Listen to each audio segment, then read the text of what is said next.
So selection structures are decision-making structures. Basically, they check conditions, and then if the condition tests true, it does one set of actions. If it tests false, it may do another set of actions.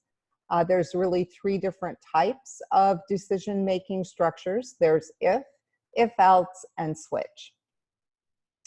If is a single-sided selection structure. What that means is the if statement is only concerned about executing actions when the condition tests true. It does not care if the condition is false. So the syntax for this is you've got if, you have the condition you're checking in parentheses. You'll notice there is no semicolon at the end of the line. And then you have an action statement. And if you have more than one action statement, those have to be enclosed in curly braces. Okay, so I have a little example here where we've got the hours. We prompted the user to enter the hours worked. And we're setting the overtime at 0. Then if the hours is greater than 40, we're doing a little calculation to determine overtime. A couple coding tips is that when you're writing an if statement, make sure you indent the action because it does make your code a lot easier to read. The if, the I in if should be lowercase, and make sure you do not put a semicolon after the condition. Your semicolons only go after the action statements. Okay, here's a little example of the curly brace with multiple action statements. Okay, and again, the if, single-sided if, is only concerned about what to do when it's true. Now, if you want it to execute one set of actions when true and a different set when it's false, then you want to use an if-else statement. And the syntax for that is if, and then in parentheses, you've got a condition, no semicolon there.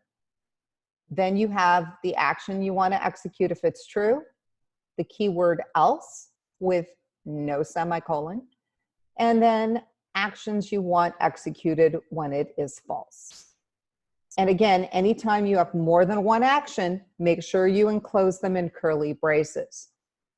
So in this little example, we're checking hours greater than 40. If it's true, we're actually calculating overtime pay. And then we're calculating the regular pay and adding in the overtime to get the total pay. If they did not work more than 40 hours, then we're just calculating their regular pay times their hours worked. That becomes their total pay. Now, what happens if you set up an if else and you don't currently have anything to execute when it's false? Well, I would probably do a single-sided if. However, you can just put a semicolon after the else, and that basically tells your browser that there are no actions to execute. Now, if you click on this interactive link, okay, it will take you to a page that kind of reviews what I just talked about. Okay, and you'll notice we have if and else and else if, so it's getting into nesting and switching, which we're going to talk about in a couple minutes. So it does go through the single-sided if, gives you a little example here that you can go and try. So right now, it's going to get the hours and a date if it's less than 18. And we could actually change this number. Okay, and you'll notice the message is changing. Let me change it to 22.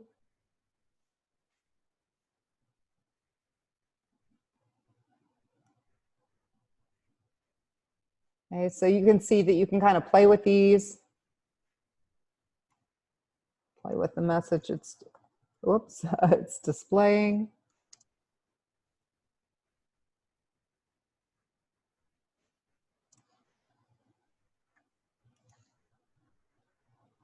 Okay, so you can play around, and if you mess it up, all you have to do is reload the page and try it again. Okay, so that's your single-sided if, and here we've got an if-else. Okay, so you can go ahead and try that as well. This gets into nesting, and we're going to talk about that next. So a nested if-else involves checking multiple conditions, and these conditions are dependent on each other.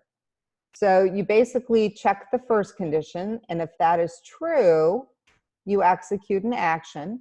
If it's false, you check another condition. If it's true, you execute an action. If it's false, you check a third condition. Okay, so you're only going to use this if you need to check multiple conditions, and those conditions are dependent on each other. And you'll notice there's a couple different ways you can code it. Okay, you can do else if with the condition on the same line, or you can have else on a line by itself, and then if with the condition on a separate line. Okay, either method is fine. How do I usually do it? I usually do an else if on the same line, just because I am not using as much space in my code. That's the only reason I do it that way. Okay, and if we go back over to our interactive site, you'll see that they are also using that same convention with the else if. And if you hit try it yourself, okay, you can kind of play around with it. So here we've got a button that is triggering this function to run. And we have a greeting. And based on the time of day, it's filling in the greeting. Okay, so if it's less than 10, we get good morning. If it's less than 20, we get good day. Otherwise, we get good evening. And you could change these numbers if you wanted to.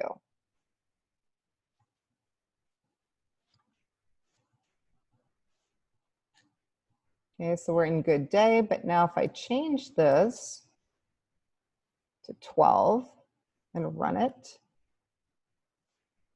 I'm getting good evening. So you can you can change the message, you can change the numbers, and kind of play around with it.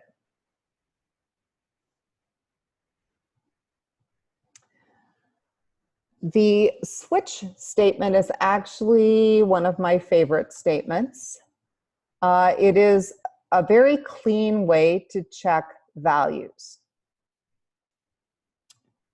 So what all of these have in common is they start with the keyword switch.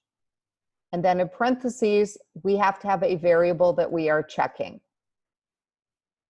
Then you'll notice we have an opening curly at the top and a closing at the bottom. And then we have several different case statements. Following the keyword case is the value you are checking. So we're checking to see if the variable is storing this value. Okay, so in this case, we're checking to see if the variable is storing a 20. If that's not true, it comes down here and it looks, oh, are you storing 100 or 200? And you can see that you can have multiple cases kind of strung along if they have the same actions. Okay, so does the variable, is it storing a 100 or 200? If it isn't, then we come down here, check to see if it's storing a 400. And if none of those are true, it's going to run through whatever we have in default. Now you'll notice that once it tests true, so if we're going through and we're looking at the variable, let's say this variable stores an A, character A. Once it tests true, that little true flag gets set on, and it's true for everything from this point down. And that is why at the bottom of each case statement, you have a break. Okay, because once it tests true, it's going to do this action, it's going to do this action, and it would keep executing the actions. It's going to keep executing actions until it hits a break. So without the break, it would just go into 200, it would execute those actions, it would go into default, it would execute those actions, and then it would be done. So you definitely want the break in there to tell it, hey, I'm done. And what happens is control goes below the switch statement. So whatever code is directly below the switch, that is what gets executed. So it is really helpful to try an interactive exercise here.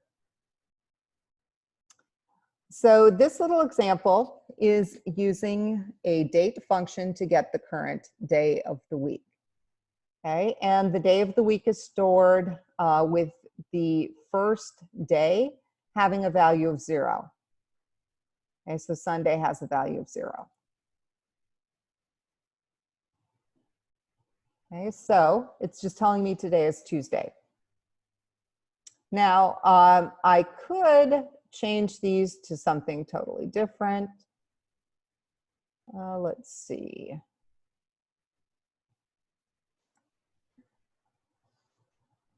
Oh. Case 0 and 1 and 2. Get rid of those. And we'll say beginning of the week. And then we'll do case 3, 4, 5.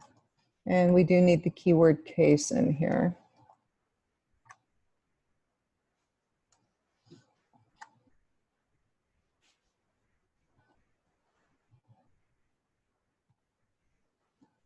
And this is the middle of the week. And then we've got what? 6.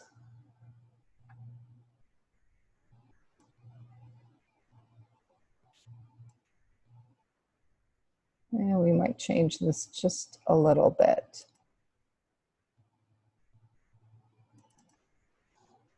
Let's do 6 and case 0, because that's really the weekend. We'll get rid of case 0 up here. So we got beginning of the week, middle of the week, weekend. Woohoo! Okay, so, and then let's put a default in. Bad day. Whoop. Can we spell it right? All right. Let's run this. And let's see. Oh, it doesn't like it because I didn't keep it in there. Let's try it again. Woohoo, beginning of the week. Now we could probably fake it out a little bit more even. And let's see. Get day plus 2. Let's see what it does there. Middle of the week. Get day plus 4. Ooh, the weekend. Okay, so you can see you can kind of play around with these and see how they work. Let's put in a bad day. Let's do 14. Today is a bad day. Okay, so you can kind of see how all of that works. And like I said, you can use numbers, but you can also use characters, strings. It'll let you mix it up. Okay? It's actually a pretty awesome structure.